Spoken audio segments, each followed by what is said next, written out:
Преспанскиот договор предизвика политички турбуленции. Официјална Атина ја исполни последната обврска од решението за промена на името. Она што започна на 17 јуни со потпис во Нивици заврши синоќа со ратификација на протоколот за влез на Северна Македонија во НАТО. Во грчкиот парламент претходеше 11 часов на жестока дебата. Се распушти парламентарната група на независни грци, главниот политички сојузник и коалиционер во владата на Ципрас. Кавги и тензии имаше меѓу партиите, а најголемо внимание предизвика препокувањата меѓу премиерот Ципрас, Каменос и опозиционерот Мицотакис. Лидерот на најголемата опозицијска партија Нова демократија, кој според сегашните анкети за рейтинг има најголеми шанси да стане следен грчки премиер, јасно даде до знање дека никогаш нема да каже добре дојде за македонец премиер.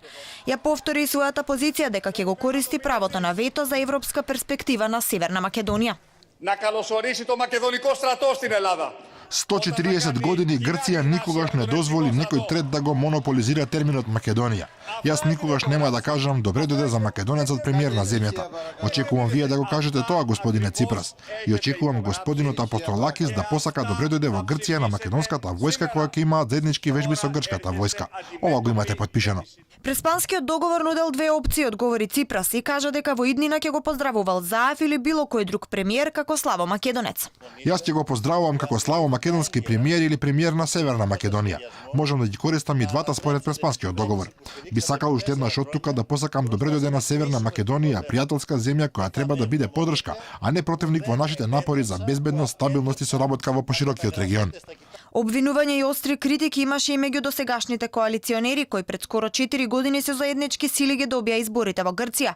Каменос го нарече Ципрас сладнокрвен екзекутор на Македонија.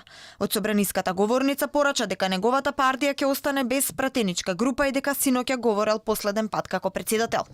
Како што гледате денес по мојот говор и веднаш по решењето на Папа Христополос беше одлучено независни грци да немаме право на збор, на учество во комисиите, правото да постоиме како пратеничка група. Најверојатно уште вечерва ќе достава мојата оставка од позицијата пратеник, за да ве натерам да сватите дека постојат луѓе што не се интересираат за фотелјата. И покрај жестоките расправи, седницата сепак заврши со изгласување на ратификацијата за протоколот за влез во НАТО. 153 пратеници, истите оние кои кренаа рака за Преспанскиот договор, го заокружија синоќа и последниот чекор од преименувањето на земјата. Во прашање се часови или денови откако Грција ќе ја испрати официјалната нота Република Македонија и официјално да стане Република Северна Македонија.